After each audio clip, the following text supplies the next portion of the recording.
I want to start by thanking Senators Reid and Whitehouse, Congressman Cicilline and Langevin, Governor McKee, and Attorney General Nerona for their leadership in organizing this event and for inviting me to speak today.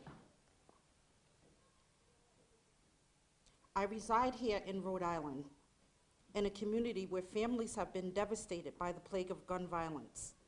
I personally have been affected by gun violence. I lost my 21-year-old daughter, Essence, in a drive-by shooting in 2011.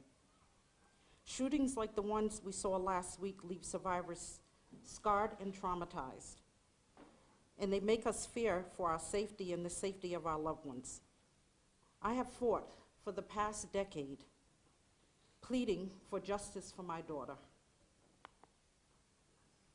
I have fought for the last decade, pleading for justice for other families. As a mother and a survivor, I have been offered thoughts and prayers over and over again.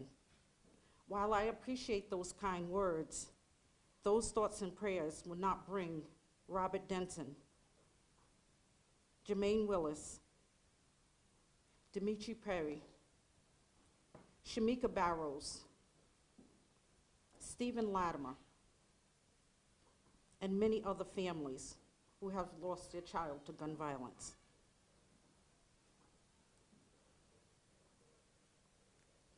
It's time. It's time for us to act. We can no longer sit back and say that these laws will not help us.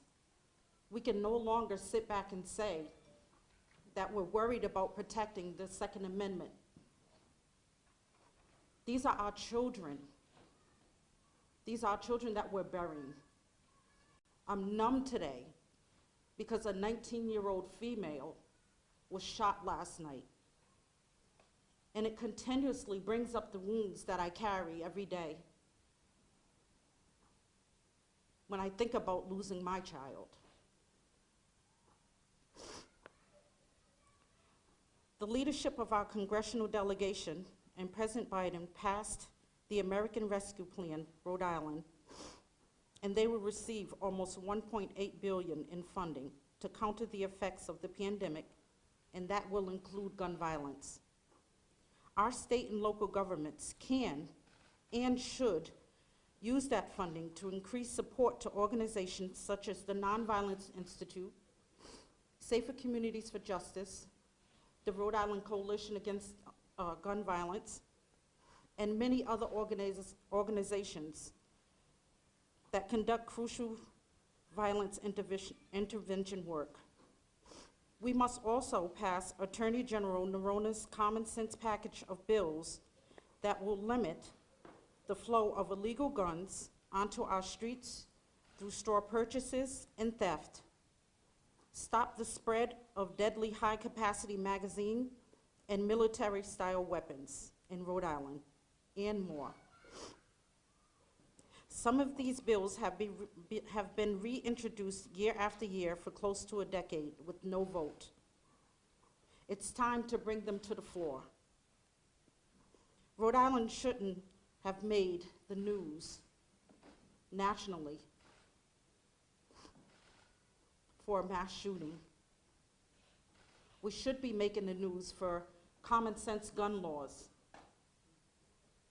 We should be making the news for making these families feel like they have some sort of comfort and solace for all the pain that they have endured by losing their loved ones to gun violence.